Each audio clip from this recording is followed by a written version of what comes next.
So hi guys. അപ്പോൾ നമ്മുടെ ഇന്നത്തെ ഈ ഒരു ടോപ്പിക് എന്ന് പറയുന്നത് UPI ആയിട്ട് റിലേറ്റ് ചെയ്തിട്ടുള്ളതാണ്. സോ നമുക്കറിയാമല്ലേ, നമ്മളിടയ്ക്കൊക്കെ ഇങ്ങനെ കടയിലൊക്കെ പോയിട്ട് ഏതെങ്കിലുമൊക്കെ സാധനങ്ങളൊക്കെ വാങ്ങിച്ചിട്ട് പേയ്മെൻറ്റ് ചെയ്യാൻ നിൽക്കുമ്പോൾ ഈ സാധനം ചിലപ്പോൾ വർക്കാവില്ല. അപ്പോൾ നമ്മളവിടെ കുറച്ച് നേരം പോസ്റ്റായിട്ട് നിൽക്കേണ്ടി വരും. അങ്ങനത്തെ ഒരു അവസ്ഥയൊക്കെ ഉണ്ടാവാറുണ്ട്. So why is UPI seeing frequent down times explained എന്നുള്ളതാണ് ഇന്നത്തെ ഒരു ടോപ്പിക്ക്. എന്തുകൊണ്ടാണ് UPI ഒരു ഫ്രീക്വൻറ്റ് ഡൗൺ ടൈംസ് ഉണ്ടാകുന്നത് എന്നുള്ളതാണ്. So we can look into the prelims and mains perspective of this news. So പ്രിലിംസിലെ GS പേപ്പർ 1-ലാണ് വരുന്നത്, which is the current events of national and international importance. And general studies paper 3-ലാണ് മെയിൻസിൻ്റെ അണ്ടറിൽ വരുന്നത്, Indian economy and issues relating to planning, mobilization of resources, growth, development, and employment. So let's look into the context of this news. So in March and April, the Unified Payment Interface, which is a UPI system, went down 3 times, causing significant disruptions in payments on apps like Google Pay and PhonePe, which rely on the system. So one of the downtimes was caused by the individual banks flooding the National Payment Corporation of India, which is the NPCI system, which transaction status checks. So recent ആയിട്ട് മാർച്ചിലും ഏപ്രിലും ഒക്കെ ഈ UPI system, അതായത് which helps apps like Google Pay and PhonePe send and receive money stopped working properly 3 times. ഇതിൻ്റെ മെയിനായിട്ടുള്ള reason എന്താണെന്ന് വെച്ചാൽ, the problem happened because some banks were sending too many request to check if payment went through. So ഈ ഒരു this overload the main system run by the NPCI, the organisations that manages the UPI. ഈ ഒരു NPCI എന്ന് പറയുന്നത് നമ്മുടെ ഈ ഒരു ട്രാൻസാക്ഷൻ്റെ ഇടയിൽ ഒരു മിഡിൽ മാൻ ആയിട്ടാണ് ആക്ട് ചെയ്യുന്നത്. സോ ഹൗ ആ UPI ട്രാൻസാക്ഷൻ വർക്ക്സ് എന്നുള്ളത് നമുക്ക് ഈ ഒരു ഡിസ്കഷനിൽ നമ്മൾ പറയുന്നതായിരിക്കും. സോ ഇപ്പോൾ നമ്മൾ ഈ ഒരു ഐഡിയ ഉണ്ടാക്കി വയ്ക്കുക. അതായത് ഈ ഒരു ഓവർലോഡാണ് ഈ ഒരു main system, which is NPCI, which organisations that manages the UPI, causing it to slow down or stop for everyone. So next we look on to what is UPI. So നിങ്ങൾ UPI എന്ന് കേട്ടിട്ടുണ്ടോ? So which is the unified payments interface. ഇതൊരു real time digital payment സിസ്റ്റമാണ്, which is developed by the national payments corporation of India. ഇന്ത്യയുടെ ഒരു payment ആയിട്ട് relate ചെയ്തിട്ടുള്ള ഒരു സെക്ടറിനെ തന്നെ റെവല്യൂഷനൈസ് ചെയ്തൊരു സംഭവമാണല്ലോ ഇത്. So it allows the users to link their bank account to mobile apps like Google Pay, PhonePe and Paytm and all. So UPI എന്ന് പറയുന്നത് ഒരു ഇൻട്രോപെയറബിൾ ആണ്. You can link any bank account to any app and നിങ്ങൾക്കൊക്കെ multiple apps simultaneous ആയിട്ട് നമുക്ക് link ചെയ്യാൻ പറ്റും, use ചെയ്യാൻ പറ്റും. സോ UPI എന്ന് പറയുന്നത് it is build on the architecture that has been inherited from the immediate payment service, which is the IMPS, but ads A secure layer of pin based authentication. നമുക്കറിയാം, എനിക്ക് തോന്നുന്നു 4 ഡിജിറ്റും 6 digit പിൻ കോഡാണ് ഉള്ളതെന്ന് തോന്നുന്നു. ഞാൻ personally use ചെയ്യുന്നത് 4 ആണ്. So ഈ ഒരു UPI പിൻ, അതായത് ഈ ഒരു unified payment interface personal identification number can be either be a 4 digit or 6 digit code.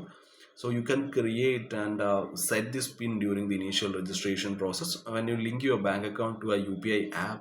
So this pin is used to authorize all transactions made through the UPI platform എന്നുള്ളതാണ്. So next നമുക്ക് ഈ ഒരു UPI payment എങ്ങനെയാണ് work ചെയ്യുന്നത് നോക്കാം. How does A UPI payment works? So when you initiate a payment through a PSP app like GPay, your bank verifies your account and authenticates the transaction PIN. So ഈ ഒരു transaction request എന്ന് പറയുന്നത് encrypted ആയിരിക്കും, and it is send through the NPCI system. So ഈ ഒരു NPCI forwards the request to the receiver's bank, which then process the payment. So ഈ ഒരു NPCI ആണ് ഇവിടെ ഒരു ക്രിട്ടിക്കൽ മിഡിൽ മാൻ ആയിട്ട് ആക്ട് ചെയ്യുന്നത്. ഞാൻ നേരത്തെ മെൻഷൻ ചെയ്തിരുന്നു. So if NPCI goes down, the entire UPI system is impacted. So next we can look into why did UPI face outages recently. So NPCI എന്ന് പറയുന്നത് ഒരു കളക്റ്റീവ് ഓഫ് ബാങ്ക്സ് ആണ്, with public sector banks holding the majority of share.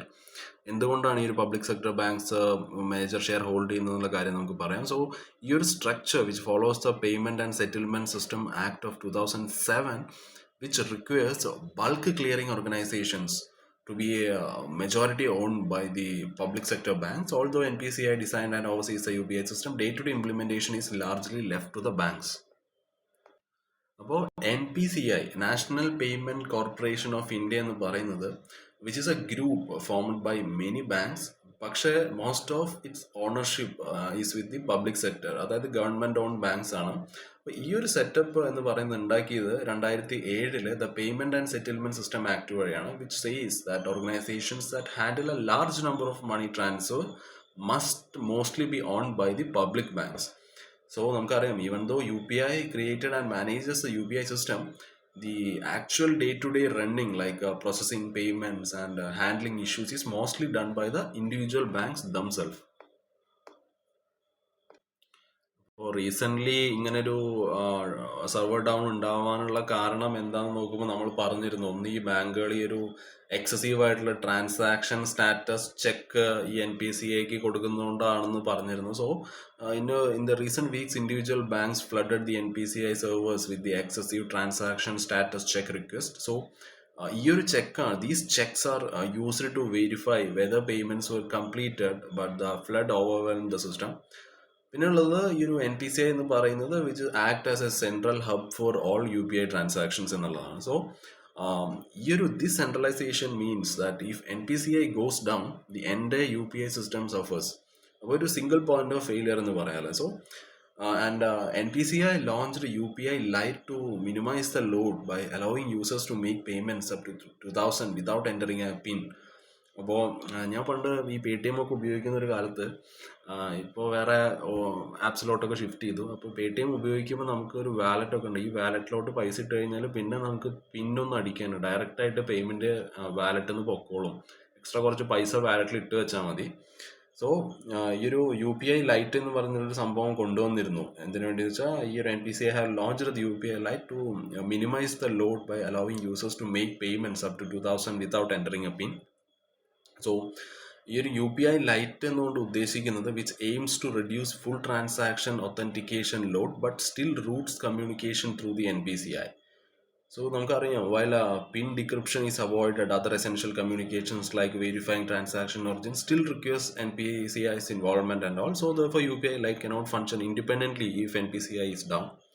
So ഇനി നമുക്ക് നോക്കാനുള്ളത് എന്തുകൊണ്ടാണ് ബാങ്കുകൾ ഇവരുമായിട്ട് അത്ര നല്ല ടേംസിലല്ലാത്തതെന്നുള്ളതാണ്. So why are banks peer with UPI? So ഈ ഒരു ഒന്ന് ഇവരായിട്ടുള്ള ഒരു റിലേഷൻഷിപ്പാണ് ബാങ്കും UPIയും ആയിട്ടുള്ളത്. So banks have had a difficult relationship with the UPI despite the success in revolutionising the payment system. So ഒരു റോക്കി റിലേഷൻഷിപ്പാണ് അവർ തമ്മിലുള്ളത്. സോ പിന്നീടുള്ളത് ഒരു high transaction volume low revenue ആണ്. നിങ്ങളൊന്ന് ആലോചിച്ച് നോക്കൂ, നിങ്ങളുടെ മൈൻഡിലൊന്ന് ആലോചിച്ച് നോക്കൂ, ഒരു ദിവസം എത്ര lakhs and crores of transactions നടക്കുന്നുണ്ടാവും. ഓക്കെ, ഒരു ഐഡിയ ഉണ്ടാക്കി വെച്ചോളൂ. സോ ഒരു ദിവസം 58 കോടി ട്രാൻസാക്ഷൻസ് നടക്കുന്നുണ്ട്, 58 crore ട്രാൻസാക്ഷൻസ് നടക്കുന്നുണ്ട്, and which is worth more than 73,000 crores which is happening in a single day. പക്ഷേ ബാങ്കുകൾക്ക് they cannot charge any meaning full fees on UPI transactions. So പിന്നീടുള്ളൊരു പ്രശ്നം എന്ന് പറയുന്നത് കോസ്റ്റ് ബേർഡൻ ആണ്. അതായത് RBI estimates bank incur a cost of 0.80 per transaction, mainly due to SMS notification charge. Telecom ഓപ്പറേറ്റേഴ്സിനൊക്കെ ഈ ഒരു SMS-ന്റെ ചാർജ് കൊടുക്കണമല്ലോ. അതേപോലെ ഈ ഒരു പേയ്മെന്റ് റെക്കോർഡ്സ് അപ്ഡേറ്റ് ചെയ്യാനും മെയിൻറ്റെയിൻ ചെയ്യാനും വേണ്ടിയിട്ട് വളരെ തുച്ഛമായിട്ടുള്ളൊരു പൈസയാണ് ഈടാക്കുന്നത്. സോ പിന്നെ ഈ ഒരു മെർച്ചന്റ് ഡിസ്കൗണ്ട് റേറ്റ് എന്ന് പറയുന്ന സാധനം ഇവിടെ ഇല്ല. No MDR, which is banks are prohibited from charging merchants or users a fee for UPI transaction. ആ ഒരു UPI ട്രാൻസാക്ഷൻ എക്സ്ട്രാ ഫീസ് ഒന്നും അഡീഷണൽ ആയിട്ട് അങ്ങനെ ചാർജ് ചെയ്യുന്നില്ല. സോ ഡയറക്റ്റ് റവന്യൂ ഇല്ല അല്ലേ ഇവിടെ. So even though there are ongoing operational cost and all. പിന്നീട് individual banks experience more frequent down times compared to NPCI. So ഈ ഒരു outages lead to higher rates of payment declines എന്നുള്ളതാണ്. ഈ ഒരു NPCIയുടെ സെർവർ ഡൗൺ ആവുന്നതിനേക്കാളും കൂടുതൽ ഇൻഡിവിജ്വൽ ബാങ്ക്സിന്റെ സെർവേഴ്സ് ഡൗൺ ആവുന്നുണ്ട്. ഓക്കെ, സോ ആൻഡ് ഇതിലൊരു എക്സംഷൻ ഉള്ളത് ഈ ഒരു മാസ്റ്റർ കാർഡും വിസ പോലത്തുള്ള സിസ്റ്റംസിൽ, ഈ സിസ്റ്റംസിനൊക്കെ they have a very strong service legal agreements and all, ensuring higher uptime and faster recovery from failures. And പിന്നുള്ളത് government's carrot and stick approach ആണ്. അതായത് the ministry of electronics and IT runs and annual UPI incentive programme ഒക്കെ ഈ ഒരു ministry of electronics and IT നടത്തുന്നുണ്ട്. എന്തിനാന്ന് വെച്ചാൽ to subsidise and compensate bank for their inability to charge the MDR, which is the merchant discount rate. And അപ്പോൾ ഇവർക്ക് ഒരു പെനാൽറ്റിയും അപ്ലിക്കബിൾ ആണ്, because for banks with poor uptime receives no incentives and all. So നമ്മുടെ ഈ ഒരു ഡിസ്കഷൻ്റെ ഒരു conclusion എന്താണെന്ന് വെച്ചാൽ, ഈ ഒരു UPI system has transform the digital payments in India but faces critical operational and financial challenges. So banks bear the cost without earning transaction fees, leading to strained relationship and occasional disruptions. So strengthening infrastructure and better incentivization are key to ensuring UPI's long-term stability എന്നുള്ളതാണ്. Okay, so ഇതാണ് നമ്മുടെ ഇന്നത്തെ ഒരു ഡിസ്കഷൻ്റെ ഒരു conclusion എന്ന് പറയുന്നത്. So next നമുക്ക് വേറൊരു ടോപ്പിക്കായിട്ട് വരാം. Okay, bye, have a nice day.